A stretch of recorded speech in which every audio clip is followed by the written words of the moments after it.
Acara nopo Bib niki lanjutane Bib. Nek ngaji sik ora pas, krana iku enek saudara Wiwi mau menyanyi.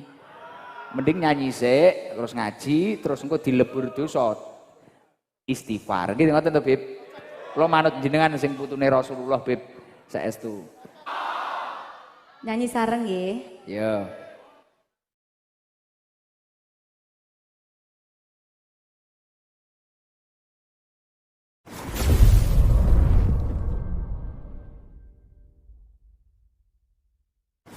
Bagaimana hukum dangdutan di pengajian? Ada biduannya. Baik, Al-Quran menyebutkan bahwa kita dianjurkan untuk menundukkan pandangan. Jadi kita dianjurkan untuk menundukkan pandangan. Perempuan juga dianjurkan untuk yudnina min jalabibihin, untuk mengulurkan jilbabnya, untuk menutup aurat. Dianjurkan menundukkan pandangan, dianjurkan untuk menutup aurat. Seorang sahabat Ali pun diingatkan oleh Nabi, ya Ali lakan natratul ula, wahai Ali bagimu pandangan yang pertama, walaisat lakal akhirah, bukan pandangan yang kedua. Nah, seorang sahabat Ali loh yang dijamin masuk surga, itu disebut oleh Nabi, wahai Ali bagimu pandangan pertama, bukan pandangan yang kedua. Artinya tidak boleh mentalengi lawan jenis.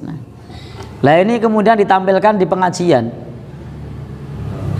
Perempuan auratnya tidak tertutup sempurna, kemudian dengan suara yang menggoda, maka ini namanya menimbulkan fitnah. Seorang perempuan berjamaah di masjid boleh tidak? Boleh, tapi ada syaratnya, tidak mengundang fitnah. Fitnah itu godaan. Kira-kira kalau kemudian ada biduan ditampilkan di situ, mengundang fitnah apa tidak?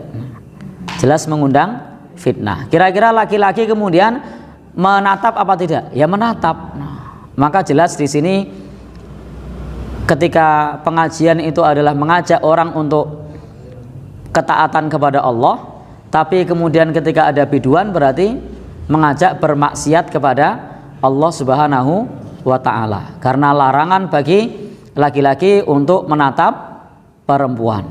Belum lagi terkait dengan iringan musiknya, nah, yang membuat lalai kepada Allah Subhanahu wa ta'ala. Padahal pengajian hendaknya membuat kita ingat kepada Allah, bukan lalai kepada Allah Subhanahu wa ta'ala. Maka tidak semestinya di dalam pengajian, apalagi di rumah Allah, kemudian nanggap biduan, membuka aurat, dan menjadikan kita bukan ingat kepada Allah, tapi malah lalai kepada Allah Subhanahu wa ta'ala. Wala talbisul haqqa bil batil. Jangan mencampur adukkan yang hak dan yang batil. Jangan mencampur adukkan yang hak dan yang batil. Maka ketika kita menyaksikan hal yang semacam ini, hendaknya kita beristighfar kepada Allah Subhanahu wa ta'ala, karena kita dilarang untuk mencampurkan yang hak dan yang batil. Pengajian itu hak, tapi tiba-tiba tampil biduan, auratnya tidak tertutup sempurna, musiknya melalaikan. Maka di sini jelas mencampur adukkan yang hak dan yang batil. Suaranya apalagi mendayu-dayu. Belum lagi kalau ada yang nyawer. Naudzubillahi min dzalik. Wallahu alam bishawab. Musuh itu ada di dalam Al-Quran yang dinamakan lafal hadis. Ya. Baik. Baik, wa minan nasi mayashtari lahwal hadis. Di antara manusia ada yang menjual lahwal hadis. Lahwal hadis itu perkataan yang sia-sia. Ini di surah Luqman, dan Allah menyebut lahwal hadis itu salah satu maknanya adalah nyanyian. Nah, jadi salah satunya adalah nyanyian. Meskipun di dalam hal ini nanti ada tafsir yang lain, tetapi salah satu maknanya adalah perkataan sia-sia. Lahwal hadis di sini salah satu maknanya adalah nyanyian.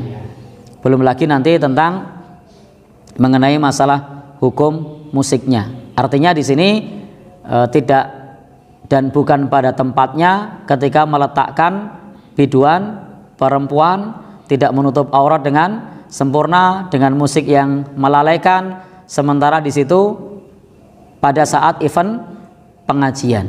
Maka ini meletakkan sesuatu bukan pada tempatnya. Jelas zalim.